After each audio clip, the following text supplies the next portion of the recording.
అందరికీ నమస్కారం. రాష్ట్ర ప్రజలకి, శ్రేయోభిలాషులకి, ప్రతి ఒక్కరికి పేరు నాని బందర్ ఓడిపోయిన ఎమ్మెల్యే ప్రతిపక్షమైన పార్టీ. మరి జీవితమంతా వాళ్ళు అలాగే తొడలు కొట్టడాలు, బెదిరించడాలు ఇవేనా వాళ్ళు చేయడం వల్ల? ఒక్కసారి చెప్పండి. అధికారంలో ఉన్నన్ని రోజులు ఎదుటి ప్రతిపక్షం పార్టీని వాళ్ళ ఇళ్లల్లో మహిళలను తిట్టడం అలాగే సరిపెట్టుకున్నారు. మరి 5 సంవత్సరాలు అలాగే గడిపారు. ఒక గుడ్డు కంపెనీలు, నూడిల్స్ బండ్లు కంపెనీలన్నీ 12 లక్షల కోట్లకు పెట్టుబడులతోనే గడిపేశారు. ఇప్పుడేమో ఎవరిని వదలం,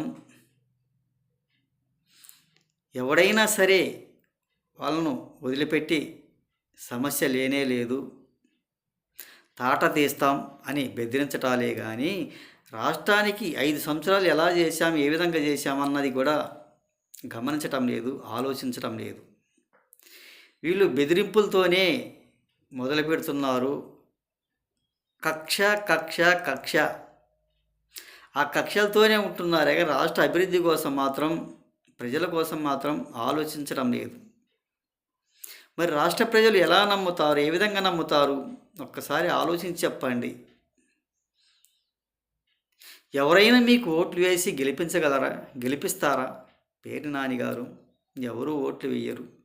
మీరు కక్షలతోనే ముందుకు వెళ్తున్నారని, కక్షలు లేకుండా మీరు పరిపాలన చేయడానికి ఆస్కారం లేదు. మీరు చేస్తామని చెప్పరు. తెల్లవారితే చాలు వారిని అది చేస్తాం, ఇది చేస్తాం అని చెప్తూనే ఉంటారు.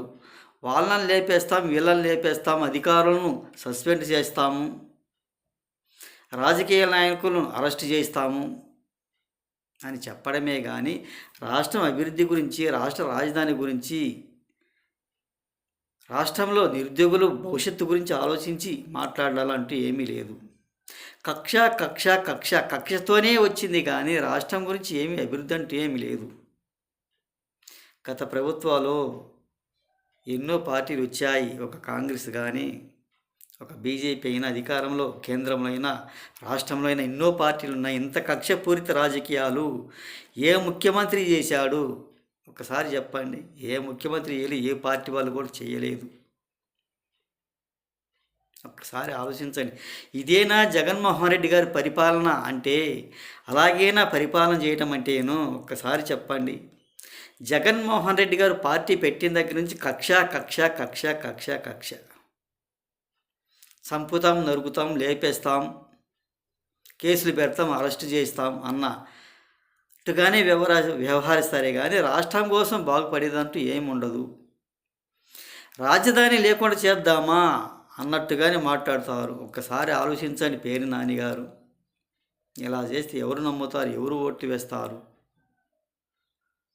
అవేనా మీ కంపెనీలు? ఒక నూడిల్స్లు, ఒక కోడిగుడ్డు కంపెనీలు, అభివృద్ధి అంటే అదేనా? ఒక్కసారి చెప్పండి. అది ఏది ఏమైనా అలా మంచిది కాదు. మా రాష్ట్ర ప్రజలు ఎలా ఓట్లు వేస్తారు, ఏ విధంగా వేస్తారు అన్నది ఒకసారి ఆలోచించుకోవాల్సిందిగా మనవి చేస్తూ, మా రాష్ట్ర భవిష్యత్తు గురించి ఆలోచించుకోవాల్సిందిగా కోరుస్తూ, మన రాష్ట్రంలో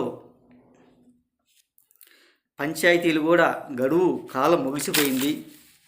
వాళ్ళకు ఎన్నికలు జరగాలా లేదా, ఇలా తొడలు కొట్టుకోవడాలు, మీసాలు మెలయటాలంటూ ఏమీ చేయకూడదు. సర్పంచులు ఎన్ని వస్తాయి, ఏ రకంగా వస్తాయి అనేది కూడా ఒకసారి ఆలోచించుకోండి. వాళ్ళే చెప్తున్నారు, మా సర్పంచులు గడువు కాలం ముగిసిపోయింది, నోటిఫికేషన్ ఇవ్వాలి అన్నట్టు కూడా వ్యవహరిస్తారు. సర్పంచులకు పదవి కాలం అయిపోయినప్పుడు వార్డు నెంబరుకు పదవులు ఎలా ఉంటాయి? మాకు పదవులు ఉన్నట్టే కానీ మీరు ముగిసిపోయినా కానీ అంటే ఎలా ఉంటాయి? ఒకసారి ఆలోచించండి. వాళ్ళతోనే పోయినాయి మీ పదవులు కూడా. వార్డు నెంబర్లు ఎలా ఉంటాయి? సర్పంచులు లేనప్పుడు వార్డు నెంబర్కి ఎలా ఉంటాయి అనేది ఒకసారి ఆలోచించుకోవాల్సిందిగా కోరుచు ప్రతి ఒక్కళ్ళకు హృదయపూర్వక ధన్యవాదాలు. ఏమిటంటే రోడ్ల మీద తిరిగే వాళ్ళు గాలి ఎదవలు రోడ్ల మీదకి లాగుతున్నారు మంచి మంచి వాళ్ళను. ఇళ్లలో పనులు చేసుకొని ఇవ్వటం లేదు. మాలాగా మీరు ఉండండి, మాలాగా మీరు తిరగండి, మాలాగా మీరు గాలికి తిరగండి, సోమరపోతులు అయిపోండి మాలాగా అని సర్పంచులు కూడా గాలికి లాగుతున్నారు. అందుకు వాళ్ళు అంతటితో ముగించుకున్నారు. మళ్ళీ ఎలక్షన్ పెట్టండి, సర్పంచులు పదవులు అయిపోయినాయి అన్నట్టుగా వ్యవహరిస్తున్నారు అని తెలియజేస్తూ ప్రతి ఒక్కళ్ళకి హృదయపూర్వక ధన్యవాదాలు.